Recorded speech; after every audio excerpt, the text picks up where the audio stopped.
Her er TV Midtjylland. Vi sender hver dag 14.30, 16 og 22. Du kan altid se eller gense vores udsendelser på tvmidtjylland.dk eller på vores YouTube-kanal, hvor er en del af tekstet.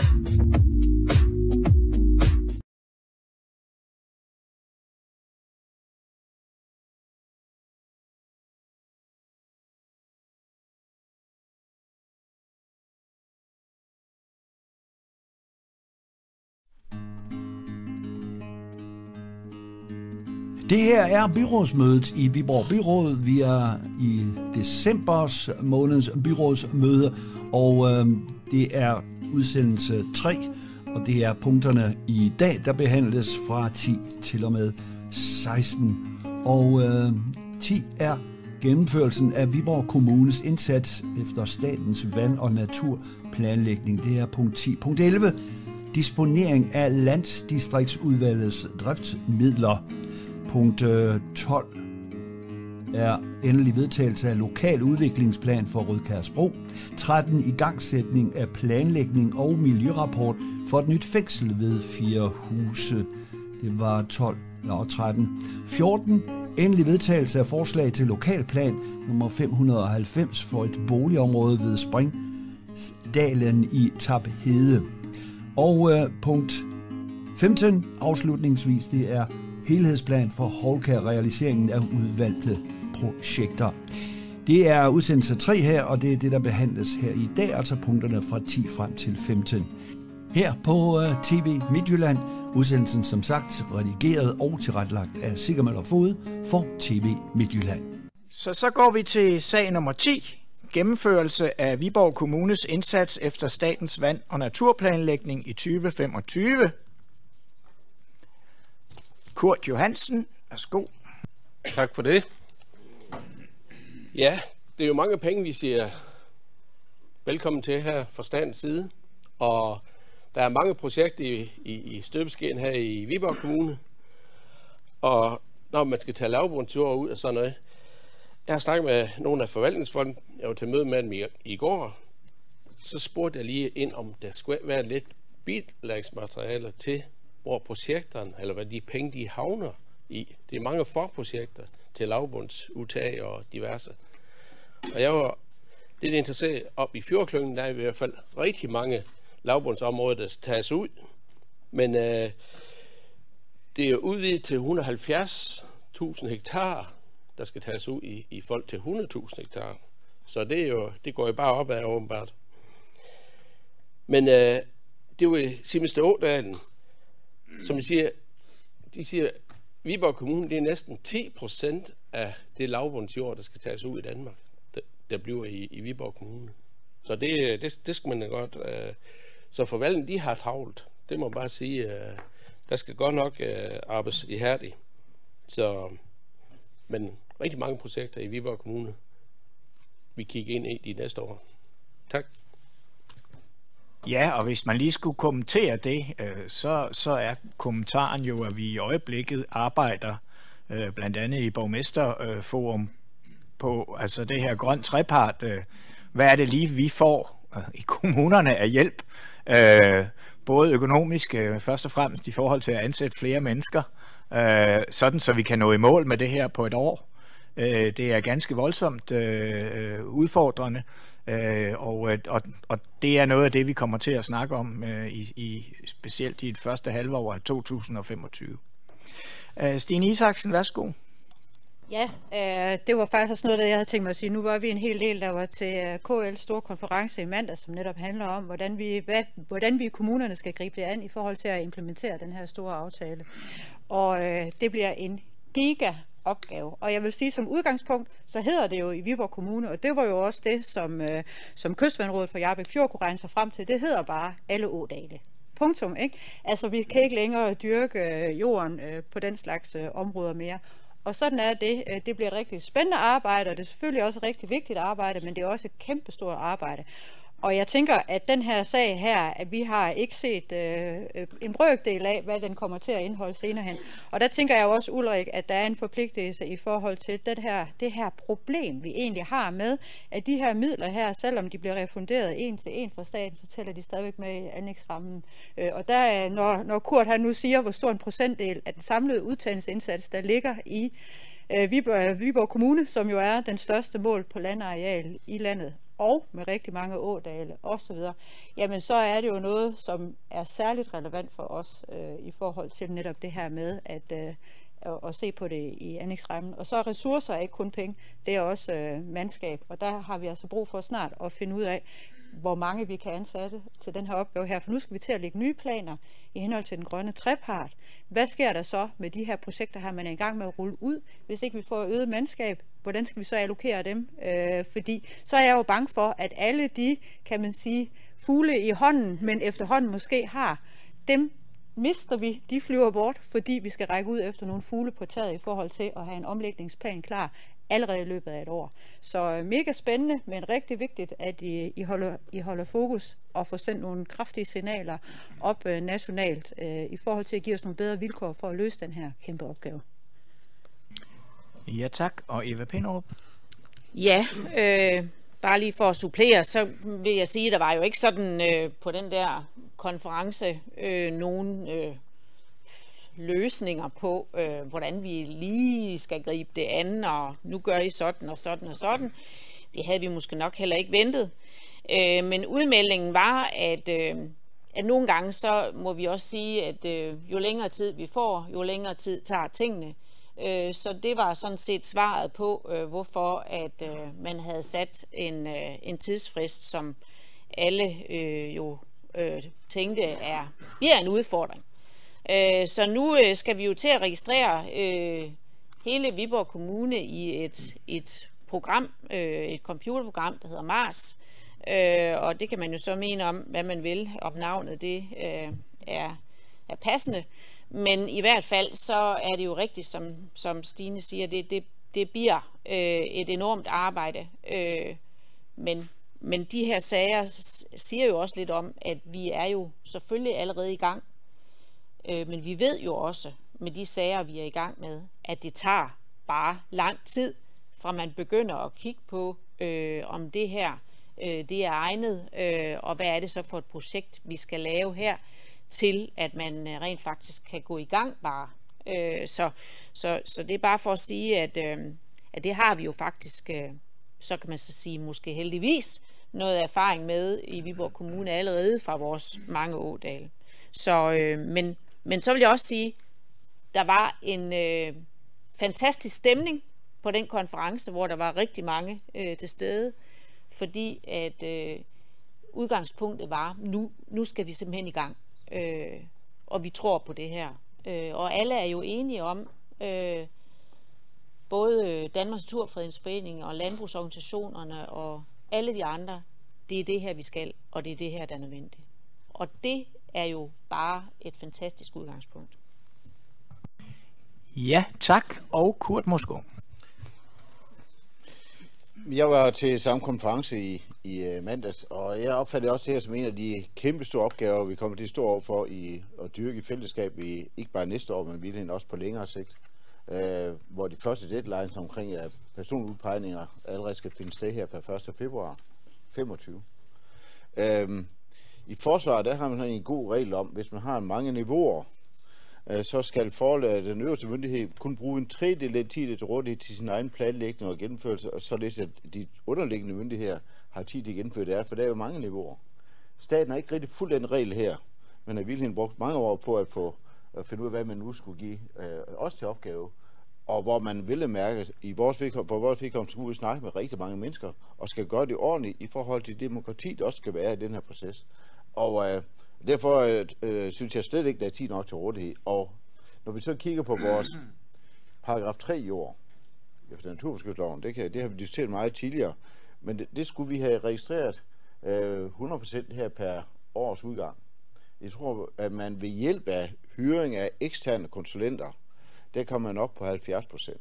Og det er nogle af de samme folk, vi taler om. Så jeg giver Stine ret i, og Eva ret i, at det her det bliver en kæmpe opgave for os, og jeg tror, vi er nødt til at tage det op i økonomi- og erhvervsvalget, fordi det her det bliver noget omkring personale. Men det er personale, som alle mennesker river i, også fra andre organisationer, så det er ikke sikkert, de er der overhovedet. Så jeg tror, der ligger en opgave i, at vi får kigget på, når vi nu har fået den opgave der, kan vi virkelig løse den, og hvordan får den løst? Og det tror jeg kommer til at omfatte mere end klima- og miljøvalget, fordi det her det drejer sig om ressourcer først og fremmest. Tak.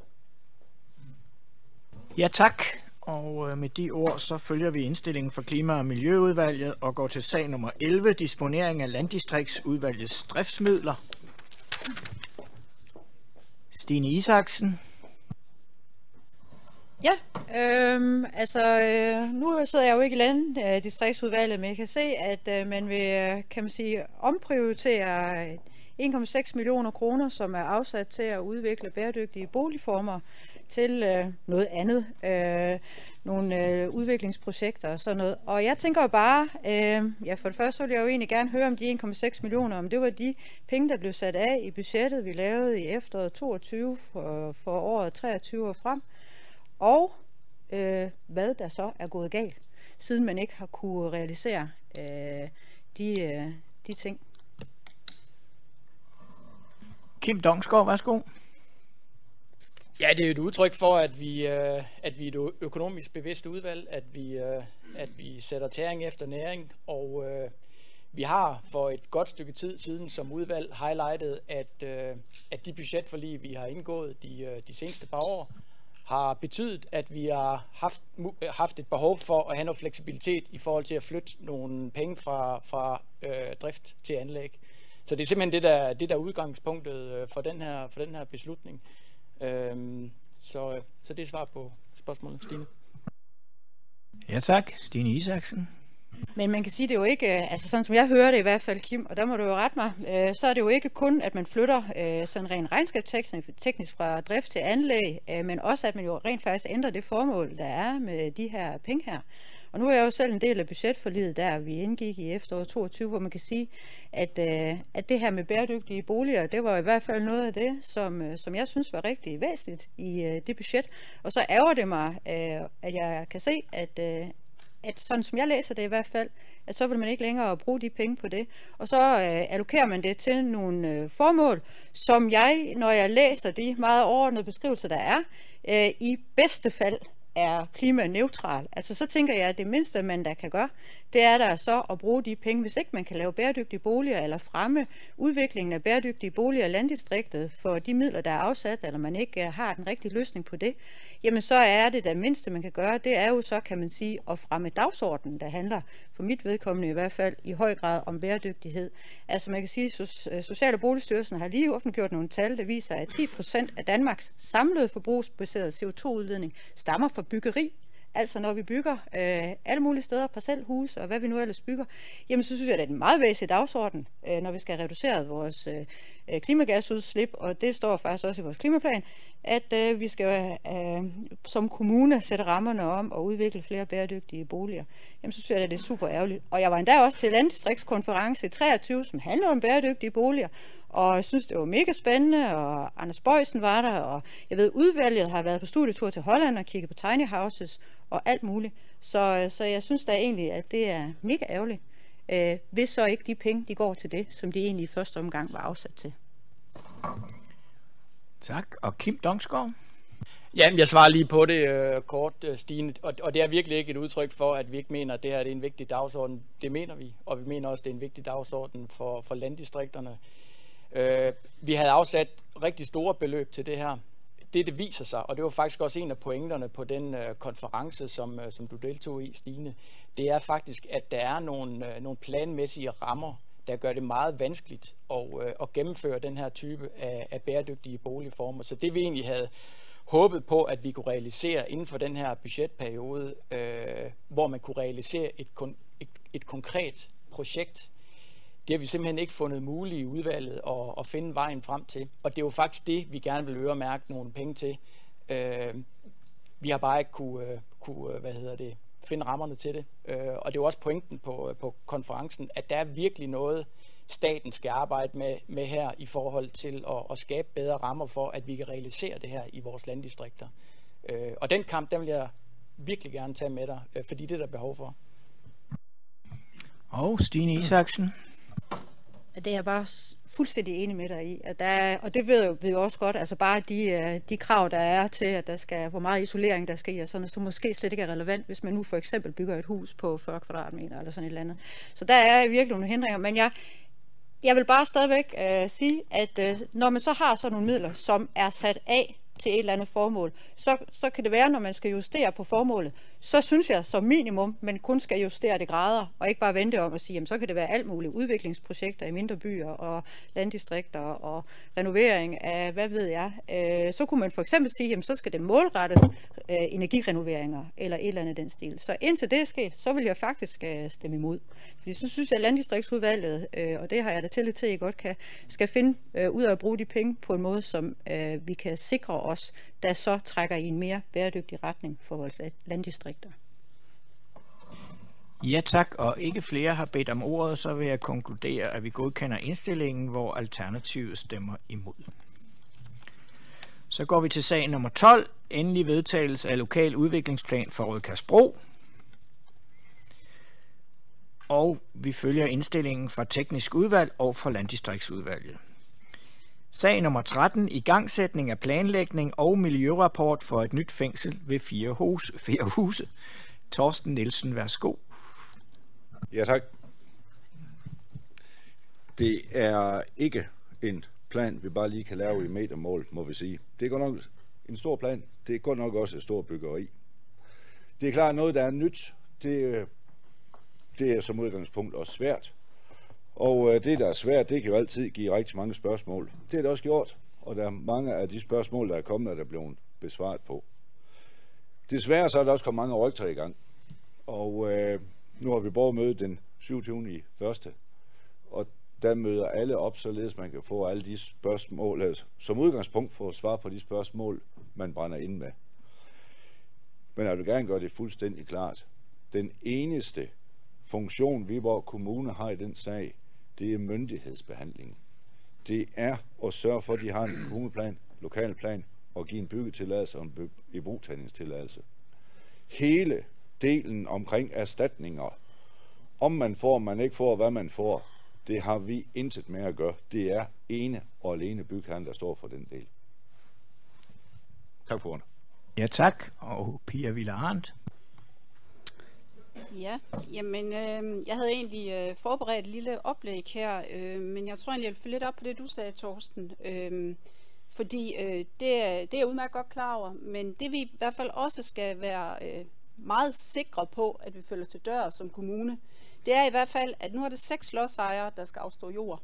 Og der er 2 af dem, der bor inden for området, og deres boliger skal opkøbes. Og jeg har været i dialog med dem. Vi taler om nogle folk, der har haft landbrug på den jord i familiens eje gennem mange år. Så det er også klart, at der er mange følelser involveret i det her. Men de her folk, det er også nogle, der hylder udviklingen i lokalområdet og hilser fængslet velkommen. Så de er på ingen måde modarbejdende. De vil rigtig gerne samarbejde omkring det her. Så jeg sagde det her i sommer, da vi ligesom godkendte step 1, hvor vi placerede fængslet i Fjerhuse. Nu tager vi step 2. Og det er, at vi skal simpelthen sikre den her gode dialog med dem. Og det skal vi i hvert fald så være med til at sikre, at Kriminalforsorgen har en dialog, en god åben dialog med de her borgere. Fordi det mener jeg, at de skal have mulighed for at komme ud af deres livsprojekt på en god og en værdig måde. Og det mener jeg, at vi som kommune har pligt til at sørge for.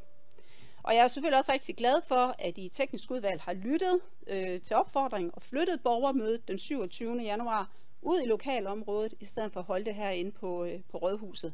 Det synes jeg også, at det er med til at sende et vigtigt signal om en nærhed, og at man er lydhør over for de lokale borgere. Så jeg synes, at vi skal fortsætte den her gode linje i den videre proces. Tak. Ja tak, og Mette Nielsen. Jamen det her, det er bare sådan ganske kort, fordi vi bakker op omkring indstillingen, og så hvis man sådan kigger ned, så bliver der jo skudt en masse ting i gang. Hvis man læser ned i sagen, så kan man se, at der er et punkt omkring, som man forventer vil være, hvad skal man sige, beskrevet i miljørapporten, nemlig punktet omkring trafik. Og det er bare for at sige, det er jo et helt særligt område derude. Der er borgere, der lige har afleveret 1200 underskrifter i dag for at gøre opmærksom på de trafikale forhold. Så bare sådan helt kort, så ser vi frem til, at det her det bliver en del af det, der også skal tages stilling til i forbindelse med fængslet. Fordi det skylder vi simpelthen borgeren derude. 400 ansatte på skift i døgnet, ud over den situation, der er i forvejen. Det er ikke holdbart. Ja tak, og Axel Rossager. Ja, jeg vil bare sige, fra Enhedslisten, der er vi også fokus på de naboer, der har direkte udsyn til den sikkerhedszone, der kommer rundt om fængslet, hvor vi har fået forvaltningen med på, at de skal prøve at få kriminalforsorgen til at lave en ordentlig landskabsplan, så det bliver nogle gode arealer at kigge på, hvor der kommer til at være noget interessant natur. Så det er en dialog, vi er glade for, at vi har fået med. Ja tak, og så bliver det Anders Bertel. Værsgo. Jeg vil også bare sige, at vi selvfølgelig også bakker over med indstillingen og ser frem til det videre arbejde, og jeg kan også allerede se, at forvaltningen umiddelbart efter vores beslutning før sommer lige indkaldt de nærmeste naboer, og det synes jeg da også det er ordentligt i forhold til at få den her tætte dialog, velvidende at det er et statsligt projekt, og der er de regler, der så træder i kraft i forhold til det, fordi der er jeg fuldstændig enig, vi skal da behandle de naboer, der kommer til at bo helt tæt op ad et kommende fængsel, at de bliver behandlet fuldstændig efter bogen, og den dialog forventer jeg, der allerede pågår. Vi ser frem til, at der kommer en stor anlægsinvestering på 3 milliarder og rigtig mange arbejdspladser til lokalsamfundet. Så er det selvfølgelig op til os at sikre, at de der afledte ting, såsom trafik og lignende, jamen det bliver tænkt med ind i den samlede plan. Tak. Tak for det. Og jeg er sikker på, at vi kommer til at snakke mere om fængsel. Det gør vi blandt andet, fordi at der jo rent faktisk fra ministerens side ligger en ret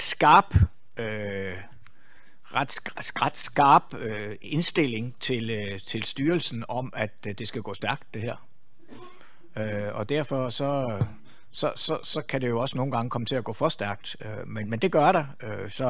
Så der ligger nogle ting i forhold til det, og så ligger der faktisk også noget i forhold til eventuelle udslusningspladser. Kunne det være et andet sted i kommunen? Så vi er ikke færdige med det her, og så var der også fængselsbetjeningsuddannelsen. Så der kommer til at snakke, vi kommer til at snakke meget om det her. Eva Pinderup? Jamen det var bare for, da der var oplæg fra Kriminalforsorgen, så sagde de rent faktisk, at man ikke ville blive udsluset fra et lukket fængsel. At man bliver flyttet til et åbent fængsel i udslusningssammenhæng. Så derfor må jeg bare lige spørge, hvad er det så, du mener med udslusningspladser? De mennesker, for eksempel nogle af de mennesker, der skal på det her fængsel, de skal jo på et tidspunkt udsluses. Det skal de et andet sted. Det mangler der også pladser til. Yes. Så går vi videre til sag nummer, nu skal jeg lige følge 14, og det er Torsten Nielsen, han har allerede forladt salen.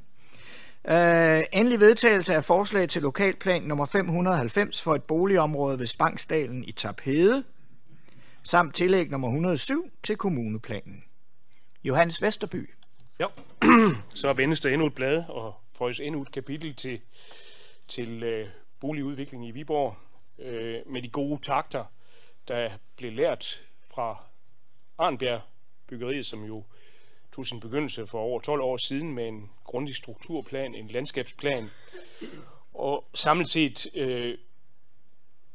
skaber en bydel, hvor man bygger med landskabet, skaber en blandet by, skaber byer, der rummer de nødvendige institutioner, og bliver et trækkluster for mennesker, der vil bosætte sig her i Viborg. Vi er slet ingen tvivl om, at vi har fået fat i den rigtige drejebog i forhold til at skabe og udnytte den natur, der er omkring, og det kuperede, den topografi, der er omkring Viborg, til at skabe boligområder. Så der er grund til at kippe med flaget igen over endnu et kapitel. Ja tak, og Axel Rossager. Ja, jamen vi er også tilfredse med, at man har arbejdet videre med nogle af de tanker fra Arnbjerg. Hvis I er interesseret i lokalplaner, så her er der sådan noget helt nyt, en landskabsplan for Taphedeområdet, der virkelig gør det til et samarbejde med naturen, hvor at vi på de her tidligere landbrugsarealer nu udnytter hydrologi og terrænforskelle til at invitere naturen tæt på boligerne. Vi håber dog i Enhedslisten, at vi kan blive ved med at arbejde videre og gøre det her bedre og bedre. Noget af det, der ikke er med i den her lokalplan, er, at de boliger, der så vender ud mod de her naturområder, at de også får et arkitektonisk udtryk, der spiller bedre sammen med naturen. Det kunne være facader af træ, det kunne være grønne tage. Det er der ikke med i den her omgang. Det synes vi godt, der kunne være blik på. Så skal vi også fortsætte blik på fællesskabet derude. Er der fælleshus nok i de områder, hvor vi bygger meget tæt? For vi prøver at følge klimaplanen og sige, okay, vi fortætter også i et villakvarter. Prøver det af. Og sidst men ikke mindst, så har vi måttet lide den bed, at der var et stort ønske om, at der skulle solceller på tagene, men vi kan godt stille krav om, at der skal solceller på tagene, vi kan bare ikke stille krav om, at det skal tilsluttes. Ja. Der kommer noget EU-lovgivning, der af årene gør det mere obligatorisk, men det er bare noget, der også kunne være godt, så vi ikke skal bruge så meget landbrugsjord på solceller, at vi får dem op på hustagene. Det kunne man have gjort på rigtig mange tage i det her område, og det er ærgerligt, det ikke er blevet et krav. Ja, og vi følger indstillingen, og Torsten må komme tilbage igen.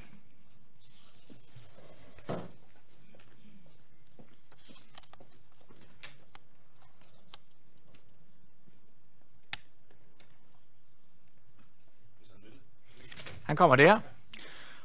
Og så går vi til sag nummer 15, helhedsplan i Houlkær. Det er en realisering af de udvalgte projekter. Mads Panni, værsgo. Jamen, altså, man kan sige, det her det handler jo om helhedsplanen i Houlkær. Og altså, jeg synes, vi jo vil starte med at sige, at vi har jo en fantastisk god tradition i Viborg Kommune for at lave nogle gode lokale udviklingsplaner. Altså, man virkelig får flyttet noget i den ene by og den anden by og den tredje by med ret få midler for forskønnede områder, for forskønnede byer og bydele. Så det synes jeg, vi er rigtig gode til, og det synes jeg egentlig også, at det her er et udtryk for, at vi har stået sammen i byrådet om at lave den her helhedsplan. Teknisk udvalg har gjort et godt stykke arbejde, og at vi nu kan realisere noget af den. Så det synes jeg sådan set bare, det er glædeligt.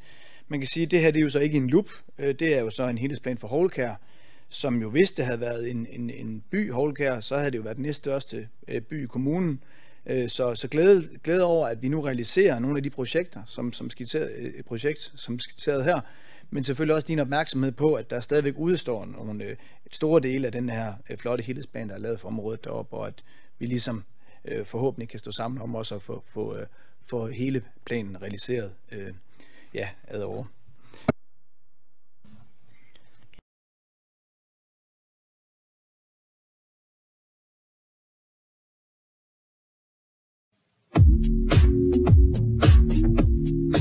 Her er TV Midtjylland. TV med fokus på begivenheder i det midtjyske område. Vi sender hver dag 14:30, 16 og 22. Du kan altid se eller gense vores udsendelser på tvmidtjylland.dk eller på vores YouTube-kanal, hvor en del er tekstet.